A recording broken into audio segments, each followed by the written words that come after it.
기후 문제, 기후 문제가 뭘까요? 기후 문제. 땅 쩍쩍 갈라지는 건 맞아요. 이상한 기후죠. 기후상에 예전에 없었던 그런 현상들이 이제 일어나는 거고, 그걸로 인한 문제들을 우리가 기후 문제라고 볼 수가 있겠습니다. 보통 뭐 이렇게 학습 목표 같은 거를 설정도 하기도 하는데, 제가 준비한 건 5가지의 질문입니다. 첫 번째는 기후 문제가 무엇인지에 대해서 알아보는 것. 두 번째는 이 기후 문제가 원인이 뭔지, 왜 발생하는지. 세 번째는 그러면 어떻게 해결할 것인지. 이 3가지 세트가 있고요.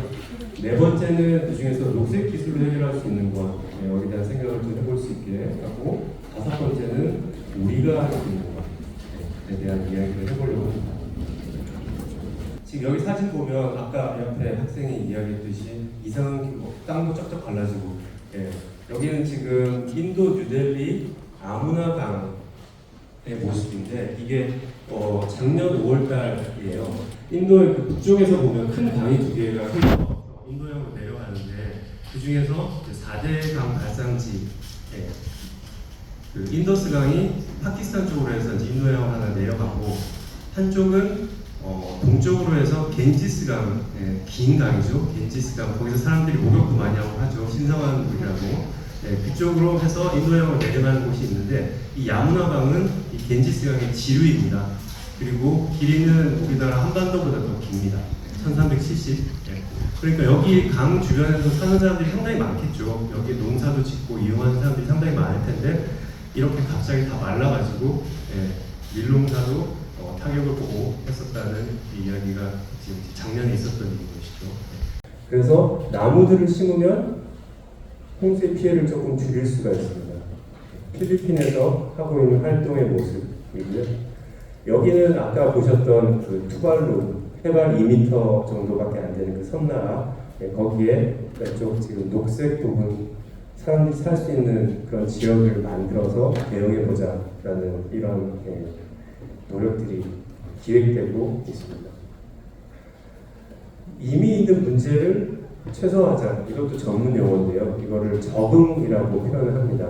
어댑테이션이라고 쓰고요.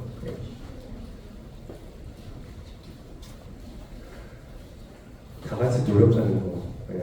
아까 도널드 트럼프 전 미국 대통령 같은 뭔가 제대로 사실관계를 받아들이려고 하지 않는 사람들이 있죠. 기후위기를 인정하지 않고 문제 해결을 위해서 행동하지 않고 방해하기도 하는 이런 사람들이 있어요. 그래서 여기에 대한 목소리를 사람들이 많이 내고 있고, 또 상당히 고무적인 건 2015년도에 파리에서 전 세계 사람들이 모여서 이 문제를 같이 해결해 보자고 하나의 협약의 약속의 합의를 봅니다. 파리 협정이라고 하는데요. 제가 조금 더 이제 거기에 대한 이야기를 드릴 거고, 이 문제를 해결하는 것도 결국은 생각이 다르고 이익이 되는 거, 본인한테 이익이 돌아오는 그 관계가 다른 사람들인데 어떻게 한 방향으로 기후행동을 이끌 수 있을까? 예를 들면 제가 석탄 화력 발전소에 일하는 사람이에요. 제가 가진 기술은 그거밖에 없어요. 그런데 이걸 하자고 하면 제가 어떻게 할 수 있을까?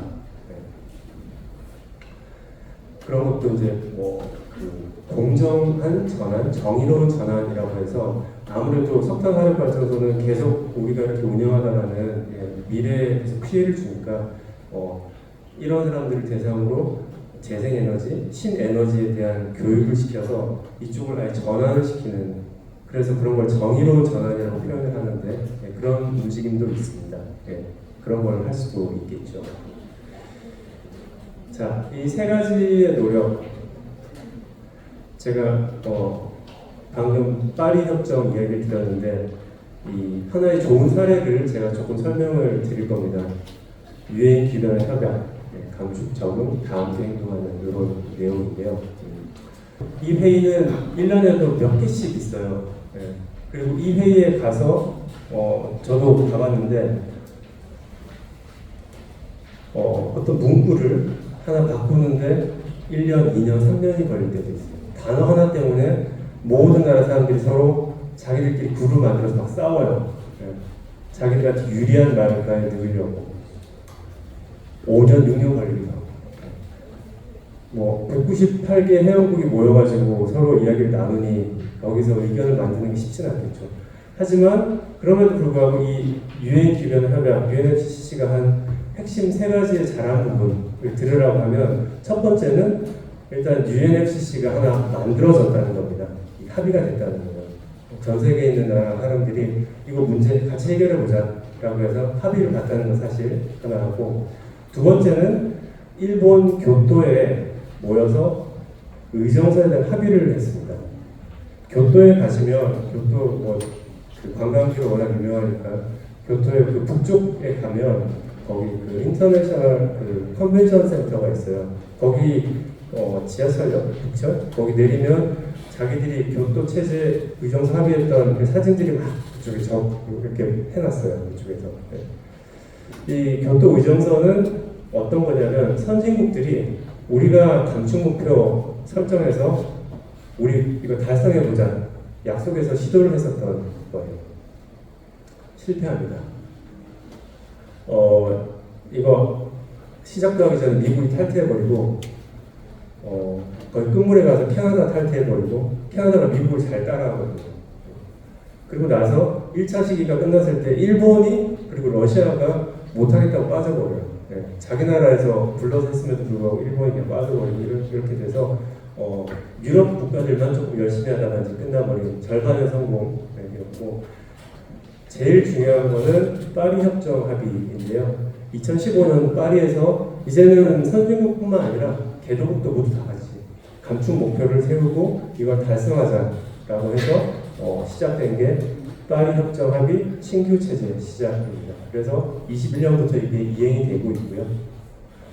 여기서 이제 특징은 약간 선진국 비교해서 개도국들은 이거 온실가스를 줄이고 뭐 이런 걸 좀 하기 좀 쉽지는 않잖아요. 그래서 자기 형편에 맞게 자발적으로 목표를 제시하게끔 해서 맞춰서 각각 그 나라의 환경에 맞춰서 해봐라라고 진행되고 있는 게 파리 협정, 파리 신규 체제입니다. 그래서 이렇게 크게 세 가지 정도가 주요 활동이다라고 볼 수가 있겠습니다. 이것도 간단하게 말씀드리면 아까 이게 온실가스를 줄이는 거라고 했죠. 감축, 미티게이션, 그리고 요거는 이미 있는 피해를 최소화시키는 거, 적응이라고 했어요. 네. 요 두 가지가 유엔 기변 협약의 핵심 목적입니다. 요 두 가지를 하겠다는 거예요. 뭘로 할 거냐? 이거는 그 means of implementation 이렇게 해가지고 이행 수단인데 기술로 해결하자라는 거고, 돈을 투입해서 해결하자라는 거고요. 잘하는 애들이 좀 못하는 애들한테 좀 교육 좀 하자, 가르쳐 주자, 역량 강화라는 부분이 있고, 그냥 도와주고 투입만 하는 게 아니고 약간 시장 원리를 이용해서 뭔가 지속성 있게 해보자. 그래서 시장 원리도 들어가 있어요. 이렇게 네 가지가 핵심적인 이행 수단이고, 이 모든 거를 남들도 모르게 뒷돈으로 주고 막 이런 게 아니고 투명하게 하자라는 겁니다. 이게 유엔 기변 협약이 하는 핵심적인 그 뼈대이고요. 여기 IPCC라고 되어 있는데 이것도 그 미디어에 한 번씩 등장하는데, 이거는 전 세계 과학자들의 모임이고, 여기서는 유엔 기변 협약에서 하는 여러 가지 발언들의 과학적인 증거를 만들어주는 곳입니다. 그래서 아까 1.5도씨, 2도씨 시나리오 여기서 다 만들어낸 거예요. 그리고 우리나라의 그 이회성 박사님이 여기에 그 장의 역할을 오랫동안 하셨었죠. 최근에는 이제 다른 나라 사람을 바뀌었고, 하나의 사례를 가지고 제가 말씀드릴 텐데, 녹색기후기금이라고 그린 클라이밋 펀드, 아까 이행수단 중에서 재정 관련된 것인데요. 이게 우리나라에 있어요. 인천 송도에 우리나라에 2013년 12월 정도에 사무국이 들어와가지고 우리나라를 유치를 한 거죠. 어떻게 일을 하느냐? 선진국들이 일단 돈을 줘요. 돈을 줘서 이 기구가 운영이 되게끔 만들고, 여기에는 뭐 세계에서 똑똑한 사람들이 이제 여기서 일을 하죠. 선진국 뭐 개도국 가릴 거 없이. 근데 여기에 최고 의사결정을 하는 이사회는 선진국 개도국 반반으로 구성을 해서 의사결정을 하게 되어 있고요. 여기서는 아까 그 온실가스를 줄이는 거라든지 아니면 피해가 발생한 거를 최소화하는 이런 프로젝트를 만들어서 보통은 거기에 수혜국은 개도국이 되겠죠. 아까처럼 투발루 같은 그런 나라, 사람들이 살 수 있게 땅을 옆에 좀 만든다든가 아니면 아까 그 필리핀에 나무 심는 그런 사업이라든지 이런 것들을 만들어서 운영을 하는 것이죠. 그렇게 해서 서로 도와주는 그런 형태의 사업들을 하고 있는 게 하나의 사례로 말씀드릴 수가 있습니다. 자, 이제 4번으로 넘어갑니다. 방금까지는 유행기별 협약 같은 걸로 해결을 하는 노력들을 말씀을 드렸는데 이젠 녹색 기술로 할 수 있는 것, 하는 것에 대한 설명을 드릴 거예요.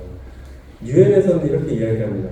지금 있는 이 온실가스 문제의 70%는 기술적으로 해결이 가능하다라고 이야기하고 있어요. 근데 실제로 우리가 기술이 많이 발달됐기 때문에 지금 현재 이 정도도 우리가 좀 누리고 있는 부분이 있죠. 여기서 이제 이야기하는 대표적인 기술들은 뭐 재생 에너지라든지 아니면 여기 전기차 같은 것들이 언급이 되어 있고 또 여기 보면 스케일러블 뉴 테크놀로지라고 되어 있어요. 새로운 기술들인데 스케일러블 약간 이게 그 눈금처럼 우리가 예측 가능하고 어느 정도 우리가 필요할 때 요만큼 그런 의미에서 스케일러블인 겁니다. 그런 기술로 대응을 해야 된다. 문제를 해결해야 된다라고 유엔에서 이야기를 하고 있습니다. 녹색 기술이 뭔가 엄청 복잡한 우리나라 최근에 만들어진 법이에요. 탄소 중립 녹색 성장 기본법이라는 게 21년도에 제정이 되고 피부 개정이 돼서 지금 시행하고 있는데 여기에 보면 녹색 기술은 기후변화 대응 기술, 에너지 이용 효율화 기술, 청정 생산 기술, 신재생 에너지 기술, 자원 순환 및 친환경 기술 이렇게 표현이 되어 있고요. 그 다음에 화석 에너지 사용을 대체, 에너지 자원을 효율적으로 사용, 탄소 중립, 녹색 성장을 촉진하는 기술 이렇게 되어 있습니다. 관련된 법들도 여러 가지가 있고요. 아까도 말씀드렸지만 대표적인 녹색 기술로는 이런 태양광, 빛에너지를 모아서 전기로 바꾸는 이런 것이라든지 풍력 발전, 바람의 운동 에너지를 전기 에너지로 바꾸는 것이죠. 전기차, 전기 에너지를 이용해서 작동하는 차. 제가 사진을 찾다 보니까 약간 시우선전하듯이 이 사진을 뽑게 됐는데 이 사진이 너무 예뻐서 이걸로 골라봤습니다. 우리나라가 전기차에서 잘하는 부분은 저 배터리 부분이 좀 우리가 강한 편이죠. 제가 그리고 우리가 그 폐기물 활용하는 것도 녹색 기술의 대표적인 것인데 제가 이 사례를 조금 이제 말씀을 드릴게요.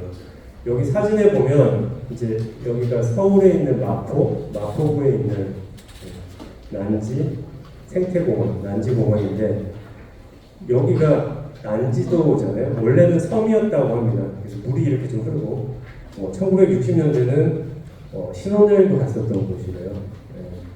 예뻐서. 그런데 70년대 말부터 이제 여기에 쓰레기를 버리는 장소로 쓰이게 되면서 이런 쓰레기산이 생기게 되죠. 그래서 엄청나게 이제 좀 지저분한 더러운 산을 가기 싫어하는 곳으로 알려지게 됐는데 90년도에 쓰레기 버리는 걸 이제 중지합니다. 쓰레기 그만 버리자. 그리고 우리가 2002년도에 뭘 했죠? 월드컵이죠.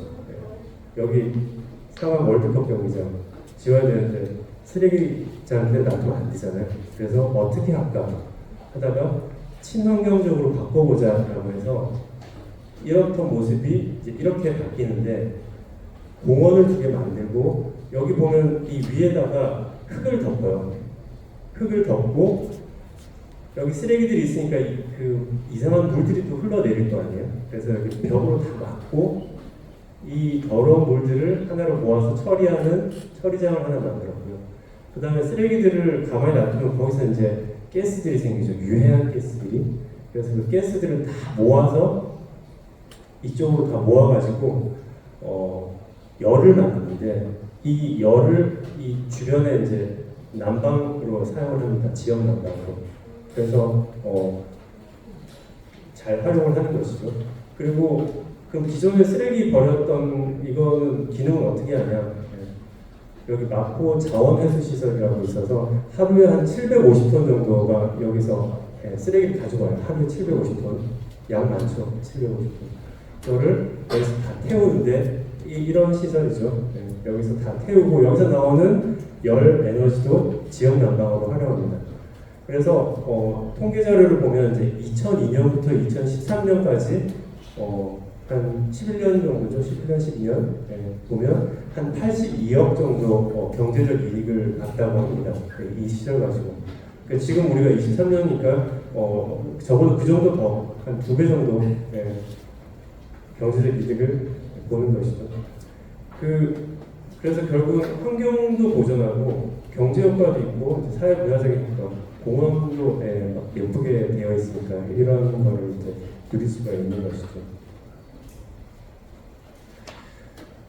녹색기술 수소, 수소 이야기 많이 나오는데 수소를 원래 저희가 이제 분리하는 여러 가지 방법들이 있고 이쪽 위에 있는 게 친환경적인 방법들입니다. 전기 분해를 한다든가.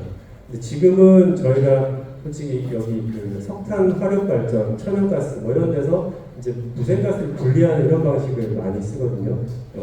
좋은 방법은 아닌데 여기서 우리가 이제 연구 개발을 많이 하면 이쪽이 조금 더 이제 경제적으로도 이득이 되는, 지금은 너무 비싼 기술이거든요. 그런 것들을 이제 많이 개발을 하면 이쪽 방식으로 수소들을 뽑아내서 저장을 했다가 저희가 가정에서 전기나 연료도 사용할 수 있고 제조에도 활용할 수가 있고요. 그 다음에 수송 연료로도 쓸 수가 있습니다. 수소는 여러 가지로 저희가 활용할 수 있는 것이고 우리나라도 지금 단연간 수소 연구 지원을 해오고 있습니다. 과기부에서도. 대략 대표적인 녹색 기술들을 봤는데요. 우리나라 한국의 수준이 어딜까 보여주면 이쪽 그림을 보시면요. 이 파란색이 좋은 거거든요. 선도하고 있는 그룹. 보면 미국이 제일 선도를 많이 하고 있죠. 그 다음에 유럽연합, 일본, 그 다음에 한국, 중국 수준인데 저희는 지금 이 주황색 추격하는 그런 그룹의 기술들이 훨씬 많고요. 이게 제가 근무하는 지금은 국가녹색기술연구소가 됐는데 예전 이름이 이랬거든요. 여기에서 2021년도 2020년 기준으로 해서 이제 저희가 조사를 했을 때 이런 결과가 나왔어요. 근데 지금은 아마 중국이 우리를 앞섰을 겁니다. 중국은 투자를 어마어마하게 하기 때문에 아쉽게도 이 비교에서는 우리가 이제 제일 딸리는 그런 수준이 되어버렸습니다. 그리고 여기 왼쪽을 보면 아직도 우리는 이제 기술 이제 시작 단계에 있는 그런 부분들이 많아서 기술이 좀 성숙되어 있는 이제 이 정도 수준이 돼야지 우리가 이제 연구 개발 어느 정도 완료하고 활용하는 그런 단계가 되는데 이 부분이 그렇게 많지 않다 보니까 여기도 같이 연동이 돼서 아직 우리가 선도하는 기술들이 많지는 않은 거죠. 이제 5번으로 넘어갑니다. 우리가 할 수 있는 일에 대한 이야기를 제가 해볼 텐데요. 여기 보면 지금 색깔이 크게 두 가지가 있는데 이 분홍색 부분, 붉은 분홍색 부분은 50% 미만. 이것도 말씀드렸어요.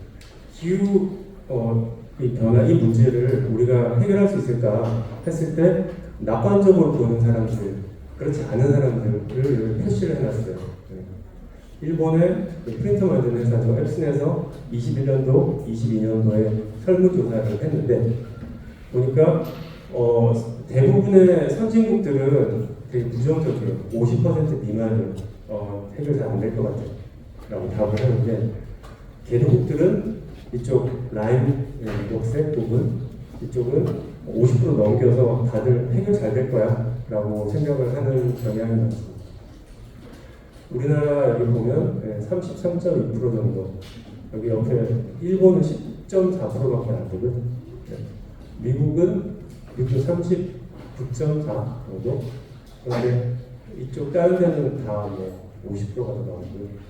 근데 또 특이한 점은 이게 21년도 조사했었던 게 안쪽인데 22년도 조사했더니 여기가 조금 이제 더 늘어났어요. 그래서 사람들이 긍정적으로, 낙관적으로 생각하는 비율이 좀 더 올라가고 있는 거죠.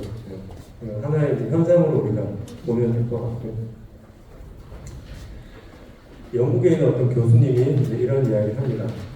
기후행동은 기술적 약속이 밀려서 지연되었다. 기술을 너무 믿다 보니까 우리가 실제로 뭔가 행동을 해야 되는데 많이 못하고 있다는 것이죠. 기술로 해결되는 게 있지만 기술로 해결을 못하는 게 분명히 있기 때문에 여기에는 거기에 좀 경종을 울리는 이야기인 거죠. 50만 톤을 우리 5천만 명으로 나누면 우리가 1인당 하루에 10kg 쓰레기를 만들어냅니다. 근데 저는 10kg 쓰레기 안 만들어내는데요. 저도 그렇지 않습니다. 근데 산업용, 건설용 여러 가지 그런 쓰레기들을 다 합쳤을 때 우리가 1인당 그만큼씩 쓰레기를 만들고 있다는 것이죠. 인구 증가와 과소비. 사람이 늘어나니까 당연히 더 많이 쓰겠죠. 여기서 퀴즈 하나 들어갑니다. 1800년도에 이 지구상의 인구는 몇 명 정도 됐을까요? 1번, 2번. 5만? 너무 작은데. 네.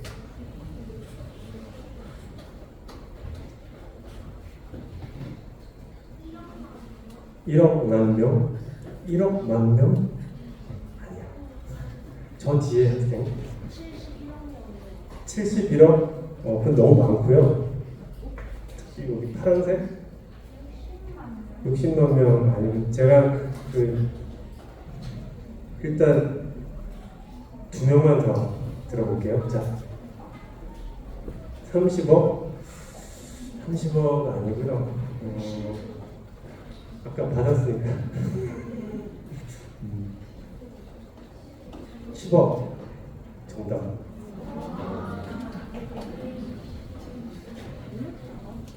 저희가 과학적으로는 1950년 이전은 자료가 없어서 그냥 추정치입니다. 추정하건대 1800년도 10억 정도의 인구가 지구상에 있었다라고 이야기를 하고요.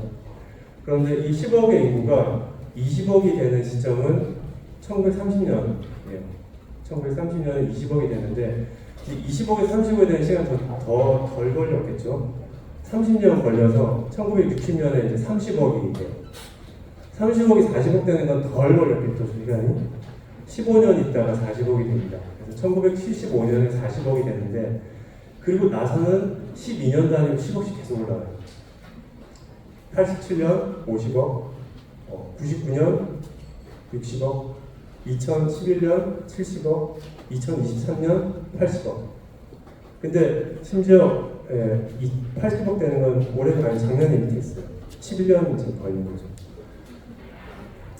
세계 인구가 이 사이에서 이제 증가할 거다. 여기가 미디어 약간 평균 중앙값 정도가 되는데 2050년, 60년 정도 되면 이제 100억 넘길 거다라고 이제 예측을 하고 있는 거죠. 그러니까 사람이 많아지면 당연히 먹고 쓰는 게 이미 늘어나니까 버리는 것도 많을 테고요. 또 위협적인 것이기도 하죠. 그런데 심지어 사람들은 이제 더 많이 먹습니다. 옛날보다. 미국의 사례긴 하지만 우리나라도 비만 증가율이 당연히 높아져요. 그래서 75년도에 보면 미국 성인의 경우에 한 12% 정도가 비만이었는데 2016년이 되면 35%가 넘어가는 거죠. 더 많이 먹고. 그러니까 이 상황에서 환경이 더 좀 파괴가 되겠죠. 이거와 관련돼서 또 한 가지 말씀드리고 싶은 게 2004년 그때 전 세계 사람들이 한 20억 정도가 비행기 여행을 했다고 하는데 2019년이 되면 45억이 비행기 여행을 했다고 해요. 저희도 어르신 분들은 저도 마찬가지지만 옛날보다 비행기 탈 일이 더 많은 것 같긴 하거든요. 더 여행도 많이 하고. 그러니까 비행기 여행하면 차보다 한 3배, 기차 여행보다 20배 정도 그 이산화탄소 배출이 많다고 하거든요. 우리가 그렇게 살고 있는 것이죠. 근데 기술이 많이 발달됐기 때문에 그나마 우리가 지금 지구가 이상하게 변하지 않고 여전히 뭔가 버티고는 살고 있는 그런 시기 되는 거고요. 뭐 북유럽 같은 데는 이제 비행기 타는 거를 좀 수치스러운 뭐 그런 운동도 있어요. 플릭스캄 뭐 이런 운동도 있어서 거기는 출장 같은 거 갈 때 뭐 비행기 타고 가야 되면 일부 사람을 좀 줄여가지고 보내고 하는 그런 문화도 있습니다. 우리가 할 수 있는 일, 보통 폐기물 재활용할 때 이야기 많이 하긴 하는데 이거는 저희가 어디에도 다 같이 적용을 할 수가 있는 겁니다. 일단 덜 쓰는 거죠. 줄이는 거, 리듀스 하는 거. 그 다음에 가급적 우리가 사용한 걸 재사용하는 거, 좀 중고품 쓰는 거. 이도 저도 안 되면 다시 부쉈다가 다시 활용하는 거, 원래 리사이클링. 그리고 아까 전에 마포 그 자원회수시설처럼 폐기물 소각해서 에너지를 얻는 방법도 있습니다. 리커버거든요. 근데 이제 뭐 리커버 대신에 이제 이런 비닐백 뭐 이런 거 거절하자라고 해서 리퓨즈를 넣어서 이야기하는 오스트레일리아 같은 것도 있고, 그 다음에 뭐 수선 내지는 그 비료를 만들어서 쓰자라는 이런 알도 사람들이 이야기하면서 운동도 하고 있습니다. 기업들도 여러 가지 노력을 하고 있는데요. 아리백 많이 들어보셨죠? 민간에서 전력 100%를 재생에너지로 만들자, 아리백 이런 것도 있었고, 최근에는 이제 그 무탄소 전원 이거를 다 해낼 수 있는 곳이 있는 반면 다 해내지 못하는 것도 있죠. 우리나라 같은 경우 재생에너지 비율이 8%가 안 되거든요. 그렇게 많이 노력해왔음에도 불구하고 전체 에너지 중에서. 그러니까 우리는 뭐 지금 그 현재 정부에서는 뭐 원전 활용하는 이런 이야기도 많이 하고 있죠. 그런 쪽에서는 이 리니어블 에너지 뭐 이런 것보다는 카본 프리 에너지라고 하는 그 에너지가 포함이 되니까 이런 걸로 또 모색을 해보려고 문제를 풀어보려고 하기도 합니다. 제가 한국의 기후행동 한번 이렇게 정리했는데 너무 영어로 자료를 해놓는 바람에 제가 한국말로 바꾸지 못했는데요. 우리도 여러 가지 목표를 설정을 했어요. 그래서 이 NDC라고 하는 게 감축 목표인데 우리나라도 파리 협정에 맞춰서 감축 목표들을 계속 제시를 해왔고, 그다음에 가장 최근에는 이 탄소 중립 이런 거를 우리도 2050년까지 해내겠다 이런 목표도 이야기를 했고요. 또 관련돼서 여러 가지 법들도 만들었는데 가장 최근에 있었던 게 기후 위기를 대응하기 위한 탄소 중립 녹색 성장 기본법 같은 것도 만들었고, 그 다음에 이런 그 중요한 그 기구조 이런 거를 수행해내는 위원회 같은 것도, 탄소 중립 녹색 성장 위원회 같은 것도 만들어서 운영을 하고 있고요. 주요한 정책적인 걸로는 또 탄소 중립 녹색 성장을 위한 기본 계획을 올해 만들어서 발표도 했습니다. 유럽 다음으로 전 세계에서 두 번째로 우리는 이 배출권 거래 제도라는 걸 해서 기업들이 나는 이산화탄소 배출 많이 할 수밖에 없어 뭐 이런 것들이 있잖아요. 에너지를 많이 써야 되는 그런 제조업 같은 회사는 그런 경우에는 이 할당량을 가지고 서로 거래도 할 수 있게 그런 방식으로 이런 제도도 우리가 2015년부터 이미 하고 있고요. 그 다음에 아까 그 인천 송도에 있다는 녹색 기후기금이라든지 이 글로벌 녹색 성장 기구 같은 이런 그 국제기구, 준국제기구들도 우리나라에 많이 유치를 하고 있습니다. 아까 그 기후 문제 해결을 위해서 할 수 있는 일 이 세 가지 여기서 보면 이제 뭐 학생들 입장에서 봤을 때는 절약해서 쓰고 쓰레기 분리해서 잘 버리고 커서 이런 일들도 할 수가 있겠죠. 그런데 뭔가를 한정 짓는 거를 저는 말씀드리고 싶지 않고요.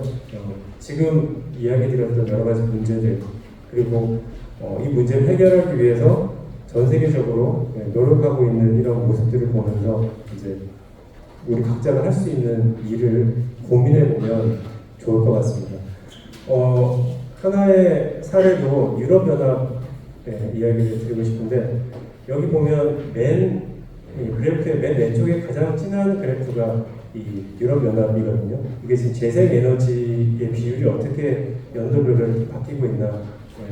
유럽연합은 정말 열심히 정책도 만들고 실제 이행도 잘하는 대표적인 그런 집단이라서, 미국은 아까 트럼프도 있었지만 왔다 갔다 해요.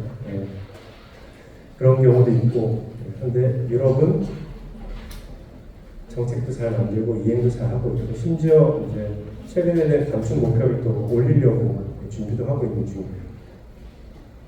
그러니까 투발루 외교장관이 물 안에서 이렇게 호소를 한 바가 있어요. 국제회의에서 자기들이 지금 너무 심각한 문제를 겪고 있다라고 전 세계에 알리고 캠페인하고 하는 이런 모습들도 있고요.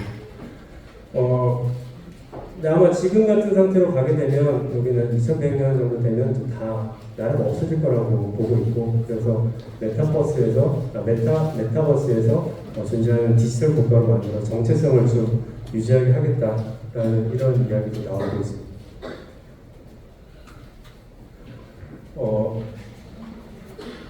독일의 사례를 하나 말씀을 드리고 싶은데요. 여러분 다 아시다시피 독일은 전범 국가잖아요. 2차 세계대전을 일으키고 나서. 그러고 나서 이쪽 구동독 지역은 러시아가, 그리고 구서독 지역은 위에서부터 영국, 미국, 프랑스가 나눠서 약간씩 관리를 했어요. 그래서 이쪽 남쪽에 있는 프라이부르크라는 이 도시에는 프랑스군이 주둔을 하고 있었는데, 1990년도에 프랑스 분들이 다 이제 돌아갔어요. 본국으로 돌아가니까 이 주둔 지역이 엉망이 됐어요. 완전 쓰레기장이 되고 약간 지저분한 그런 곳이 돼가지고 이걸 어떻게 할까? 이 프라이부르크는 예전에도 이 근처 지역에 원자력 발전을 짓겠다고 했을 때 그거를 재생에너지로 우리 대안으로 시도해보자라고 합의를 봤던 곳이에요. 1970년대에 그 합의를 보고 그 결정에 따라 노력을 하고 있었던 그런 지역이에요. 근데 1990년대에 이제 이런 일이 있으니까 이 사람들이 같이 고민을 한 거예요. 이 시 행정 쪽하고 민간 단체, 사람들하고 기업들 모두가 합쳐서 이 지역을 친환경 주거지역으로 만들어보자라고 해서 다 같이 투자를 했어요. 그러니까 그냥 도시에서, 기업에서 큰 돈 주면서 그냥 투자하고 끝 이런 게 아니고, 이 개미 주주들이 모두 다 같이 합쳐가지고 모두 돈도 같이 모으고 해서 이 주거지역을 만들었어요. 태양광판 깔려 있고, 그 패시브 하우스라고도 친환경 그 당시에 유행했었던 기술들이 든 이런 주거지역을 만들어서, 지금은 프라이부르크는 그 유럽의 환경 수도라고 불립니다. 지금은 워낙 잘하는 데가 많아서 환경 수도가 여러 가지 생겼겠지만 환경 수도 1호예요, 프라이부르크는. 그래서 여기는 사람들이 진짜 이거 보러 상당히 많이 오는 그런 도시가 됐고요. 저도 여기 몇 번 가봤었는데 식당 되게 그 친환경적인 놀이도 많이 해가지고 그렇기도 하고, 여기 있는 사람들도 인터뷰도 해봤었거든요. 가서 해봤는데 공동 주거로 뭐 차도 같이 쓰고 뭐 이런 사람들도 많아요. 여기 사는 사람들이 그런 경우도 있고, 여기 보면 또 그 예전에 그 차두리 선수가 잠깐 뛰기도 했었던 그 FC 프라이부르크, 거기 축구 경기장에 가면 축구 경기장 위에 판도 태양광이 깔려 있는데 그 에너지 효율은 엄청 낮아요. 그래서 그거 가지고 뭐 대단한 걸 할 수는 없지만 그런 태양광을 그 위에 깔고 하는 그런 것들을 팬들이 다 같이 모아가지고 했다고 하더라고요. 이 도시는 우리가 환경 수도라고 하면 뭔가 재생에너지도 엄청 많고 그럴 것 같잖아요. 실제로 이 도시는 재생에너지로 돌아가는 게 30%도 안 돼요. 근데 왜 유명한가? 이 시설들을 그냥 시에서 기업에서가 아니고 사람들이 직접 같이 투자해서 같이 이득을 보는 거예요. 내 돈이 들어가고 내가 그만큼 같이 애썼으니까 잘 되기를 계속 같이 바뀌면서 보게 되잖아요. 그런 식으로 다 같이 하는 모습의 어떤 대표적인 사례일 거라고 생각이 돼서 제가 프라이드로 이야기를 드리고요. 자, 각각이 지금 여러 가지 국제사회의 일원이기도 하고 국가의 국민이기도 하고 대부분 여기 학생들은 이제 학교에 다니고 있죠. 학생이고 그 이외에도 여러 가지 동아리 활동을 한다면 그런 공동체에도 들어가 있고 나는 개인으로도 존재하기도 하고 가족의 일원이기도 하죠. 어느 조직에 있든 거기에서 내가 할 수 있는 일들이 분명히 있을 겁니다. 이 기후 문제와 관련돼서 그 부분을 우리가 다 같이 고민하고 실천해 보는 게 필요할 거 생각이 듭니다.